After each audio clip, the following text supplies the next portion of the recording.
잘 오셨습니다.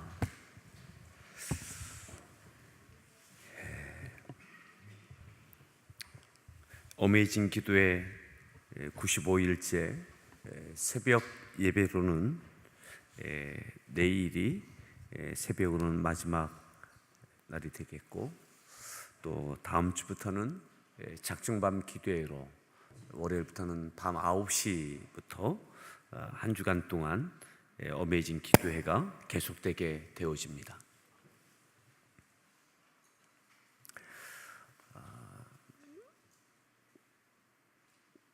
누가가 데오빌로에게 전하였던 누가복음, 그리고 사도행전. 누가가 복음을 전하였을 뿐만 아니라 교회의 역사, 성령의 역사가 어떻게 이루어졌는지 적어도 누가가 살아있을 동안, 그리고 데오빌로가 살아있을 동안 이루어졌던 주님의 복음의 역사와 또한 성령으로 인하여 시작됐던 교회의 역사가 어떻게 이루어져 왔는지에 대하여 기록하여 전하여지게 됩니다. 그 마지막 끝 부분에 와 있습니다. 오늘 말씀의 제목을 함께 따라하겠습니다. 이와 같이 로마로 가니라. 로마로 가게 됩니다. 아니, 로마에 도착합니다. 자, 14절 말씀을 함께 보겠습니다. 14절 말씀 읽습니다. 거기서 형제들을 만나 그들의 청함을 받아 이레를 함께 머무니라. 그래서 우리는 이와 같이 로마로 가니라. 이와 같이 로마로 갑니다.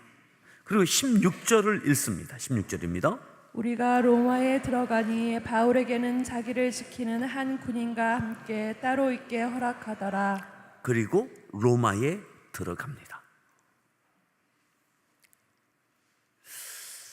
로마를 향해서 긴 여정,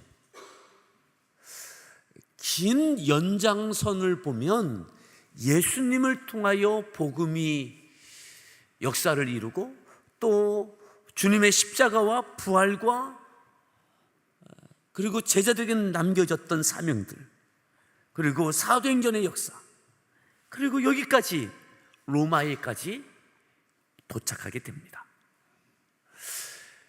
마치 복음서에는 예수님께서 십자가를 지시고 부활하신 그 놀라운 구원의 길을 여신 것을 보여주고 있다면, 사도행전은 주님의 복음이 어떻게 예루살렘과 유대와 사마리아와 땅 끝까지 이르러, 어쩌면 1차적인 땅 끝이 로마라고 생각할 수 있었습니다. 로마. 세계를 지배하고 이스라엘이 지배받았던 식민지하에 있었던 그 강력한 나라, 그의 근거지인 로마. 바울도 늘 로마에 가고자 했습니다. 로마에 가서 복음을 전하고 싶었습니다. 이제 드디어 이와 같이 로마에 갑니다. 로마에 도착하게 됩니다. 그런데 바울이 어떻게 로마에 도착하게 되는가? 어떠한 상태, 어떠한 마음으로 로마에 오게 되는가? 우리가 긴 여정들을 보았습니다.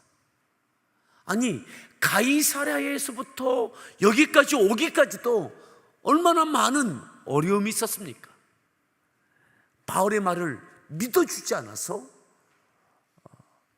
그들이 당하였던 그 죽음의 위협, 가지가지의 어려움들, 어제 새벽에 보았던 것처럼 그 멜리데 섬에서도 있었던 그 일들, 간신히 살아났지만 또 독사에 물리고 이와 같은 일들이 얼마나 많습니까? 근데 이 모든 일들 가운데도 하나님은 함께 하셨고, 은혜되게 하셨고, 하나님의 역사가, 선하신 역사가 이루어져 왔습니다.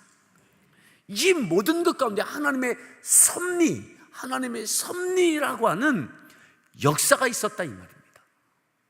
오늘 우리의 믿음의 삶 가운데 하나님의 섭리의 영역 안에 있는 줄 믿습니다. 하나님의 섭리 가운데 있다면 우리가 당하고 있는, 아니 겪고 있는 그 어떤 일들도 은혜되게 하십니다. 은혜되게 하십니다. 바울은 그 순간마다 원망이라고 하는 하나님의 섭리를 거역하는, 거부하는 불신앙의 표현들이 아니라 항상 겸손과 믿음의 기도를 통하여 하나님의 임재하심과 응답하심을 경험하게 되어졌습니다. 그리고 하나님의 섭리의 영역 안에서 하나님의 역사를 이루어냈습니다. 오늘 이와 같이 로마에 들어가니라. 이제 이와 같이 로마에 가니라. 이와 같이. 자, 이제 막바지 어떻게 로마에 들어가게 되는지 그 영역을, 이 시간들은 짧은 시간 동안에 이루어졌던 일들입니다. 그 지역들입니다. 지도를 잠깐 보면서 보시고 먼저 성경을 11절부터 성경을 좀 보겠습니다. 보고 그 다음에 지도를 보도록 하겠습니다. 11절 말씀 읽습니다.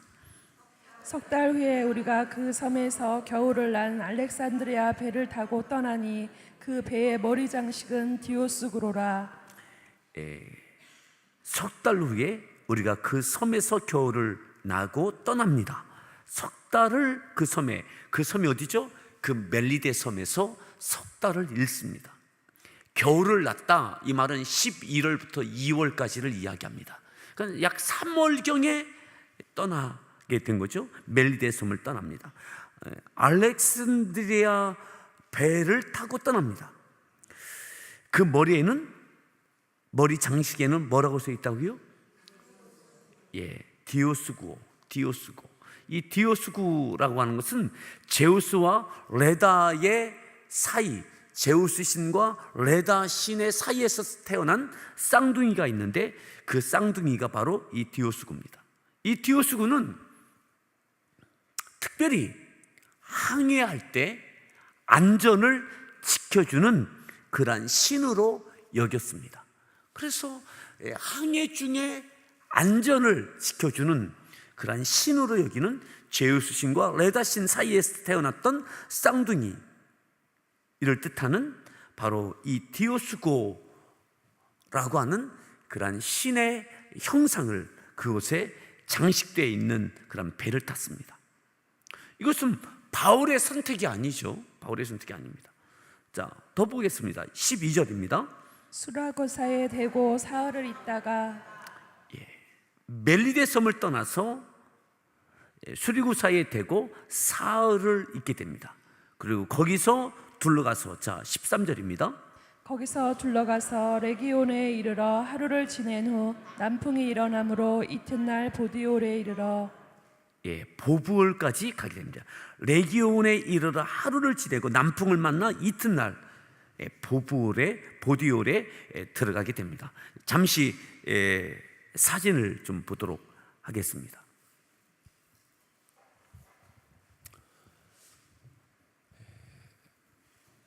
보시면 알겠죠, 이제? 멜리데 섬을 떠나서 이제 그 몰타가 멜리데 섬입니다.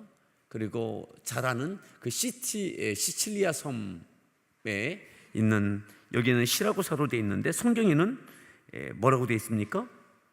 수라구사라고 되어 있습니다. 같은 지역에 음역이 다른 음역을 쓰고 있을 뿐입니다. 그 몰타가 바로 멜리데 섬에서 바로 우리가 잘 아는 시칠리아에 있는 시라구사로 오게 됩니다. 그리고 거기서 레기온으로 올라갑니다. 그 다음에 쭉 올라가죠. 저 보디올까지 올라갑니다. 그 폼페이 바로 위에 있는 보디올까지. 근데 여기서의 이 거리가 상당한 거리입니다. 뭐냐면 여기 시칠리아 섬 멜리데에서 시칠리아에 있는 이 시라구사까지가 약 150km입니다. 150km. 그리고 여기에서 시라구사에서 레기온까지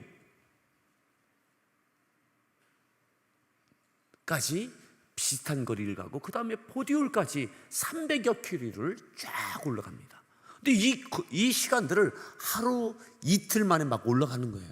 이때 남풍이 불어서, 남풍이면 저 이태리가 북쪽에 있지 않습니까? 로마가 북쪽에서 남쪽으로 바람이 부는데 그 바람을 역이용하는 게 항해술이죠.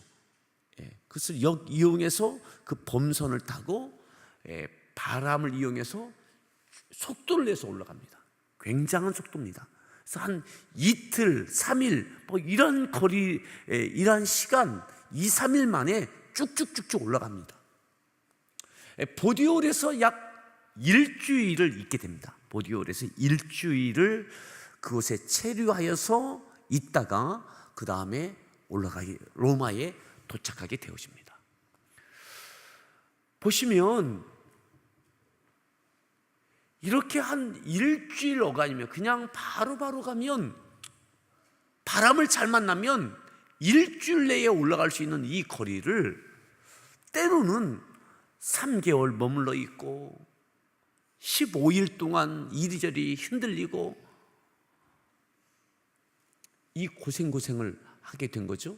근데 이 고생하는 이 여정 속에서도 제가 말씀드렸던 하나님의 섭리라고 하는 그런 영역 안에서 은혜들이 있었다. 그죠? 배 안에서는 276명이 바울을 통해서 하나님을 만나게 되고, 아멘. 바울을 통해서 복음을 듣게 되고, 또 멜리데 섬에서도 그 가운데서도 하나님의 역사가 증거되게 되어집니다. 자, 그리고 이제는 속도를 내서 로마로 빠르게 올라가게 되어집니다. 자, 여기까지 이제 로마에 다 왔구나. 그리고 이제 보디올을 중심으로 해서 보도록 하겠습니다. 자, 다시 성경을 보겠습니다. 자, 다시 성경을 봅니다. 13절에 보면, 자, 13절을 다시 읽습니다. 거기서 둘러가서 레기온에 이르러 하루를 지낸 후 남풍이 일어나므로 이튿날 보디올에 이르러. 레기온에서 보디올까지는 상당히 먼 거리입니다. 상당히 먼 300km가 넘는 거리인데 이 거리를 이틀 만에 갑니다. 이틀 만에 갑니다.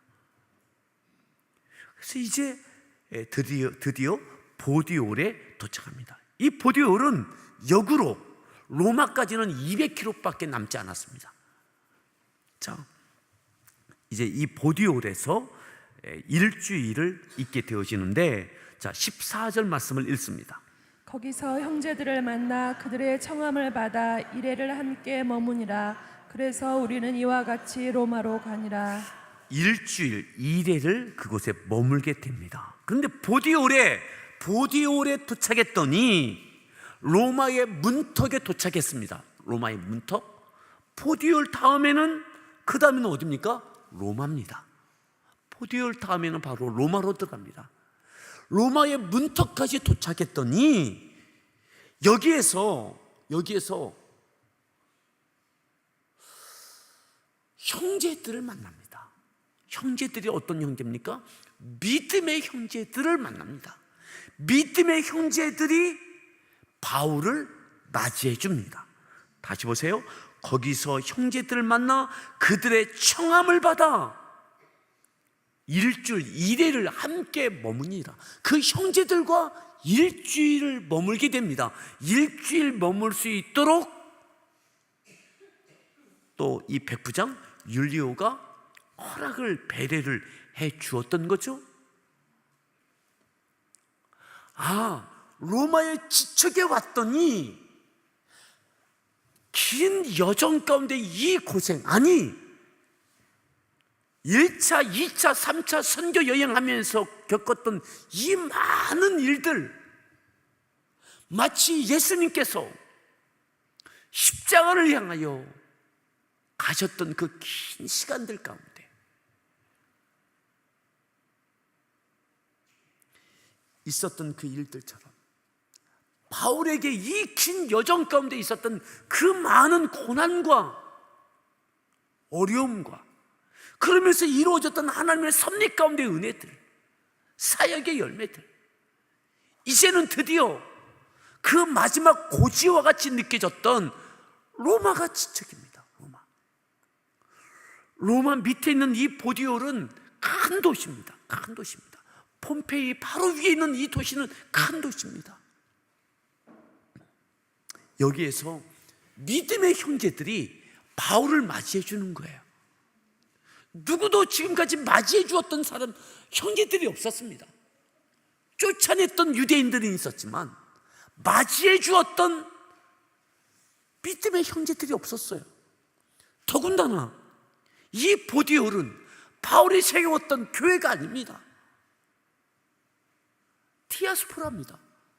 예루살렘을 통하여 성령의 임재하심을 경험했던 그들을 통하여 예루살렘을 오고 가면서 경험했던 이들이 이 보디올에 자체적으로 세워졌던 교회입니다.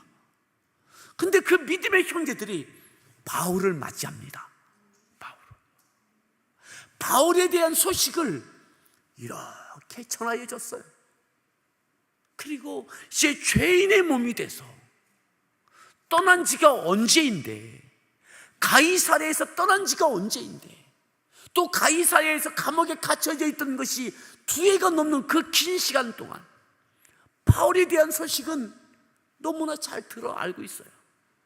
그리고 마침내 로마에 오게 될 것이다. 로마의 지척인 보디올에 있었던 믿음의 사람들, 그곳에 있었던 그 교회의 성도들이 바울을 맞이합니다. 일주일 동안 바울을 청하여 함께 지냅니다. 이 시간 동안 어떠한 교제가 있었을까요?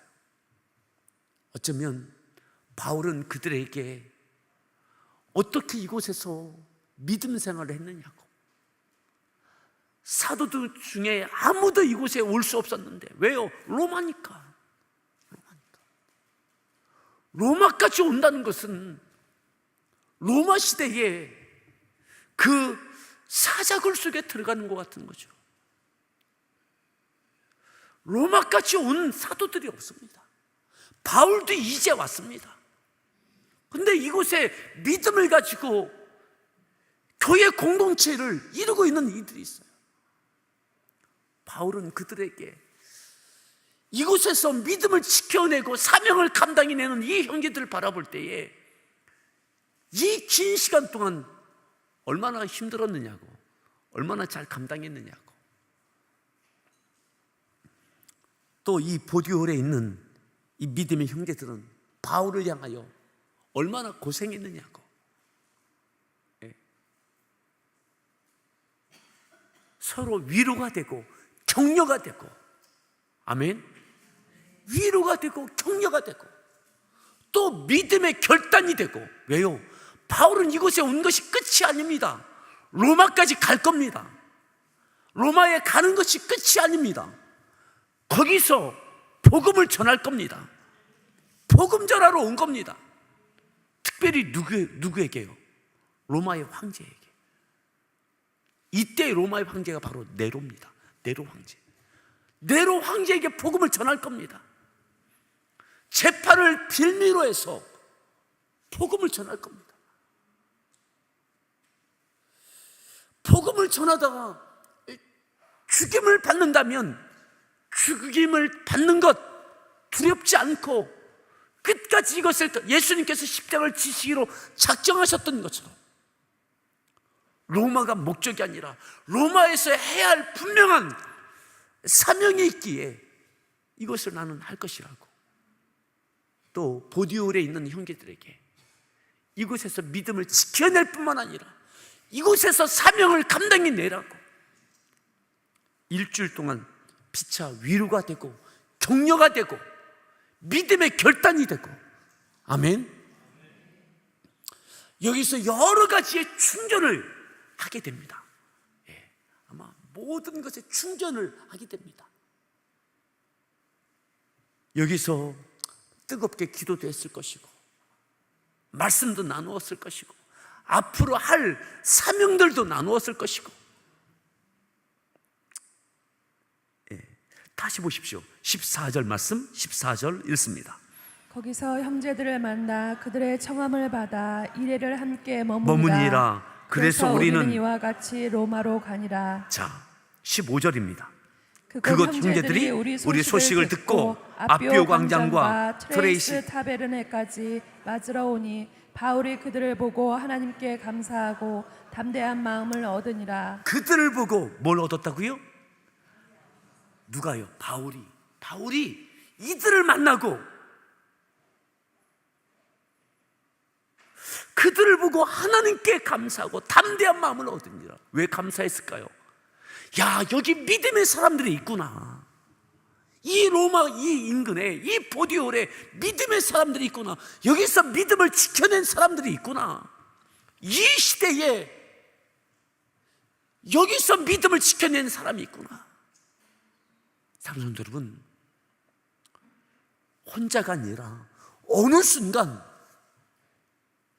나만 힘든 줄 알았는데 나보다 더 힘든 가운데도 믿음을 지켜내고 사명을 감당해 내는 믿음의 사람들을 바라보고 만나고 감사하는 일들이 있게 되기를 바랍니다. 그냥 둘러보아도 내가 제일 힘든 것 같고 나만 어려운 것 같고 또 주변에 보면 내게 믿음의 자극이 아니라 그냥 믿음 안에 실망이 되는 사람들만 있는 것 같았는데 오늘 바울은 그들을 만나고 바울이 그들을 보고 하나님께 감사하고 또 담대한 마음을 얻었습니다. 어떤 마음이요?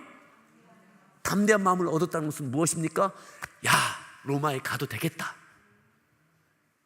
가서 나도 이들처럼 복음을 전하고 사명을 감당해 내야지.